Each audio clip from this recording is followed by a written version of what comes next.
and it is the same you can use in Windows. So I switch to Windows. Here's a Windows. I plug the USB to Windows computer. So it comes out my USB thumb drive. Okay, so I choose the same Excel file. It's a large number of files, so it takes some time to read it. Okay, so the same file, right?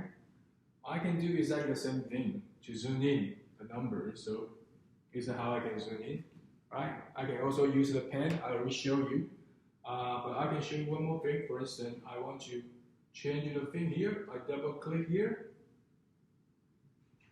Here is the keyboard, so I can edit the file.